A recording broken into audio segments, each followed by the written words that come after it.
Hi everyone, Renee here, and today's video I'm sharing with you an experience that was just fascinating to me. You guys know I'm fanatical about facial oils. This is absolutely no secret. I was given this wonderful opportunity by Vantage to experience how jojoba oil goes from farm to formulation. I got to plant, harvest, and extract oil from jojoba seeds, as well as see them formulated into various forms, whether it be lipstick, serums, and moisturizer. So Vantage owns and operates the land in Arizona and Argentina, the Patagonian desert, where the jojoba farms are. So if you see jojoba in your products, whether it's your hair care, your deodorant sticks, your moisturizers, most likely that's where it comes from. This ingredient is pretty much in like everything, and there's so many reasons for that. It's also incredibly versatile. Jojoba oil can be made into so many derivatives. So before I show you my vlog, I'm just going to very quickly state the benefits of this ingredient. So originally, jojoba oil was promoted to save the whales in the 70s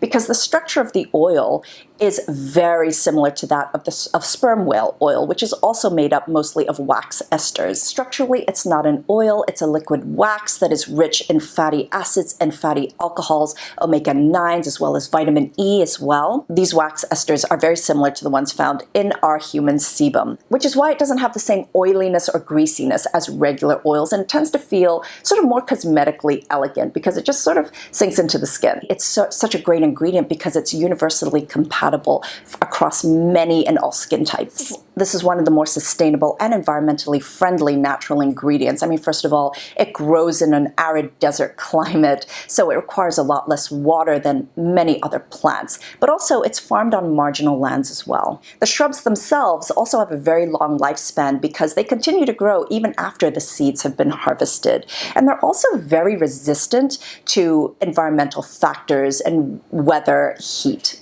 The seeds themselves are pretty large and they're made up of 50% oil. So you can extract a lot of oil just from one seed, unlike a lot of rare precious oils where you need like tons of like seeds and petals to just get a little to extract just a teeny amount. Jojoba oil itself, because of its makeup, is not susceptible to oxidization. It doesn't oxidize. It also has an incredibly long shelf life. It doesn't really go rancid, and it's used in a lot of oil blends just to help sort of prolong the shelf life of other natural oils. It is one of the most stable natural ingredients. And being a wax, you're going to see in my vlog all the different derivatives there are from this ingredient. Everything from biodegradable exfoliating beads to just really everything. And of course, it's just great for the skin, for the hair. This experience really gave me a better appreciation and obviously more knowledge of something that I'm applying and using on my skin every single day. So I just really wanted to share it with you, and I hope you enjoy.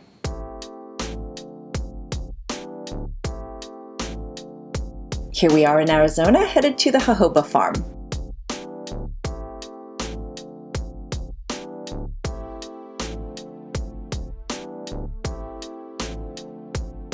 And these are the jojoba shrubs.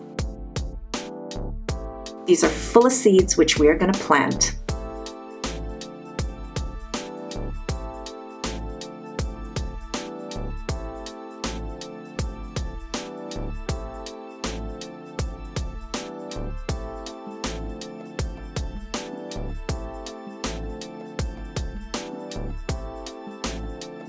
They showed us how to trim the leaves and the stems. And surprisingly, we dipped the stems in seaweed extract. And there we go. These ones are 3 months, 6 months, and 9 months. And now for the harvesting. So we're raking the ripe seeds that have already fallen to the ground so the tractor can come and pick them up.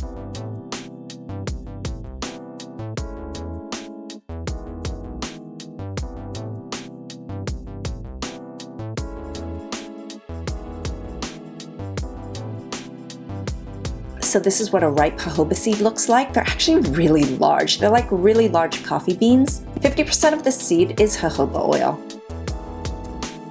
So we're pressing and extracting the seeds in very small batches using this little machine. This is just for our individual batches.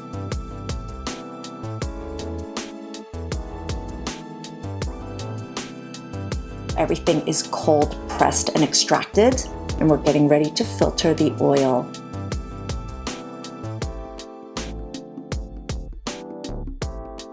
And there we have our beautiful golden jojoba oil.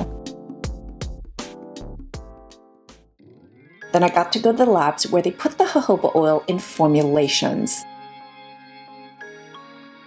Today we're making a lipstick which uses a base of jojoba oil as well as a moisturizer.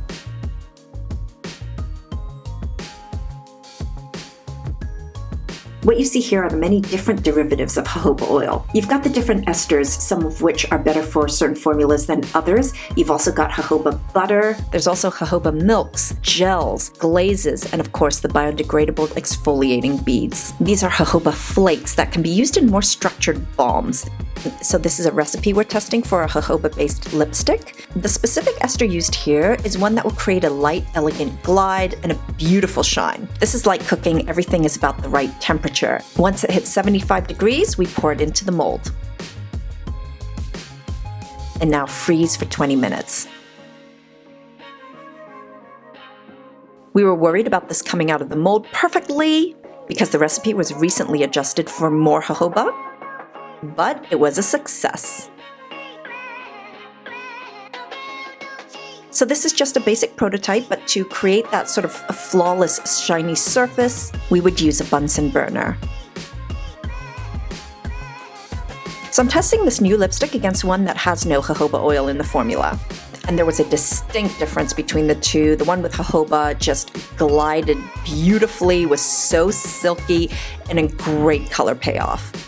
Then we made a moisturizer with 10% golden jojoba oil, what you saw me extract at the farm. The water phase and an oil phase. This has limited ingredients to make jojoba the star. It's also a very lightweight and hydrating formula. We are testing the baseline moisture condition of my skin, which, surprise, surprise, turned out to be on the dry side. The measurements were about 40 to 60. Then I apply the moisturizer in one specific patch of skin. Then I do another reading half an hour later to see if moisture levels have increased in my skin. And they have. My skin has doubled in moisture from 40 to 60 to 100 to 130. I hope you enjoyed this. Thank you so much for watching. Until next time, I'm wishing you great skin health. Bye!